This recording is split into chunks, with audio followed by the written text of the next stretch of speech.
হামলার পর প্রথমবারের মতো জনসম্মুখে এলেন যুক্তরাষ্ট্রের সাবেক প্রেসিডেন্ট ডোনাল্ড ট্রাম্প। সোমবার উইসকনসিন অঙ্গরাজ্যের মিলওয়াকিতে রিপাবলিকান পার্টির জাতীয় সম্মেলন শুরু হয়।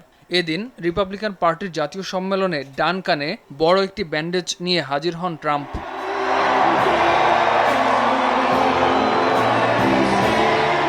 সম্মেলনে আগামী নভেম্বরে অনুষ্ঠেয় মার্কিন প্রেসিডেন্ট নির্বাচনে ট্রাম্পকে আনুষ্ঠানিকভাবে প্রার্থী হিসেবে মনোনয়ন দেয় রিপাবলিকান পার্টি। ট্রাম্পের রানিং মেট হিসেবে ঘোষণা করা হয়েছে ওহাইও অঙ্গরাজ্যের সিনেটর জেডি ভেন্সের নাম।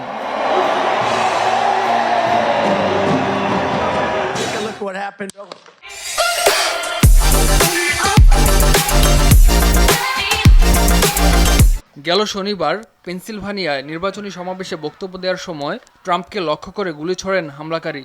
এরপর রক্তাক্ত অবস্থায় মঞ্চ থেকে সরিয়ে নেওয়া হয় তাকে। পরে হাসপাতালে চিকিৎসা নেন ডোনাল্ড ট্রাম্প।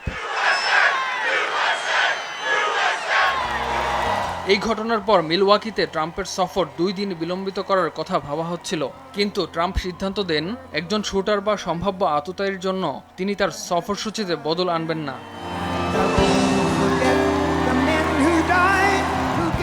গুলিতে আহত হওয়ার পরদিন মিলওয়াকিতে পৌঁছান ট্রাম্প। 15 জুলাই মিলওয়াকিতে শুরু হয় রিপাবলিকান পার্টির 4 দিনব্যাপী জাতীয় সম্মেলন। প্রথম দিনই সম্মেলনে হাজির হন ট্রাম্প। সম্মেলনে ট্রাম্পকে বেশ হাসি খুশি এবং উচ্ছল দেখা যায়। সম্মেলনে ট্রাম্পের উপস্থিতি ছিল বেশ সরব। গেল শনিবার গুলিতে আহত হওয়ার পর রক্তাক্ত ট্রাম্প মঞ্চেই তার মুষ্টিবদ্ধ হাত তুলে বলেছিলেন, ফাইট ফাইট ফাইট। সোমবার ট্রাম্প যখন সম্মেলনস্থলে পৌঁছান তখন তার সমর্থকরাও একই ভঙ্গিতে সমস্বরে চিৎকার করে বলতে থাকেন, fight fight fight. Imtiaz Ahmed, RTV।